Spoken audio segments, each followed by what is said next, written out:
চোরগুলোকে ভালো করে আপনারা চিনে নিন। এই চোরগুলো কলকাতা থেকে এসে শালবনীতে চুরি করতে এসেছিল।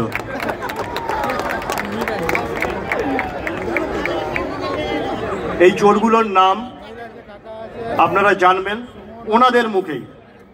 আমি চোরেদের যে সর্দার, সেই চোরেদের সর্দারের হাতে মাইকটা তুলে দিচ্ছি।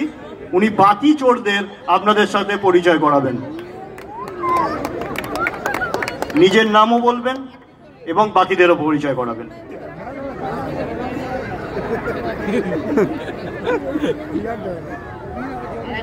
বাবু আমার ক্ষমা করে দেবে না, আমি খুব দোষ করেছি।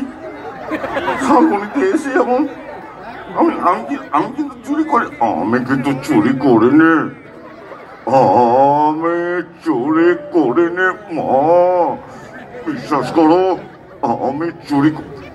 বাবু আমি আমার নামে বলা হয়েছে কিন্তু আমি শাল চুরি করেছিলাম। আমি গাছ প্রেমী বড় বাবু, আমি শাল গাছ কোনোদিন কাটতে পারবো নি। শালবনীতে এমন কোনো কাজ করতে পারবো নি যেটা মানুষকে, গাছকে বা অন্য কোনো জিনিসকে আঘাত দেয়।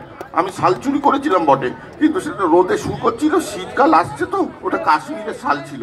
আপনার ওখানে রিপোর্টিংটা ভুল করেছে, বলেছে আমি শাল চুরি করি। আমি গাছ চুরি করিনি, আমি পুষ্পা নই বড় বাবু, আমি পুষ্পা নই।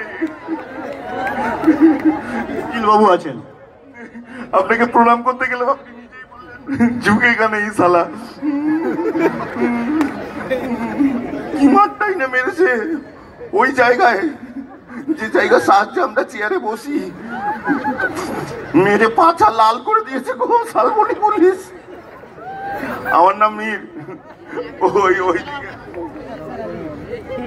সুমন, সৌরভ, সৌরভ, দৈপায়ন। দৈপায়ন? সত্যি দৈপায়ন না অন্য কিছু আছে? দই। Koushik, senior campaigner. এবার আপনারা বিচার করবেন, উকিলবাবুরাও আছেন। আপনাদের হাতে এই সমস্ত চোরদের ছেড়ে দিচ্ছি, আপনারা বিচার করবেন এই চোরদের বেল দেওয়া যাবে কি যাবে না। আপনারা যদি বলেন এদেরকে বেল দেওয়া যাবে প্রোগ্রামের শেষে, তাহলে আমরা বেল দেব, আর যদি বলেন না দেওয়া যাবে না, তারপরের ব্যবস্থা আমরা করব। আমরা মাইকটা চোরদের সর্দারের হাতে আমরা দিয়ে যাচ্ছি।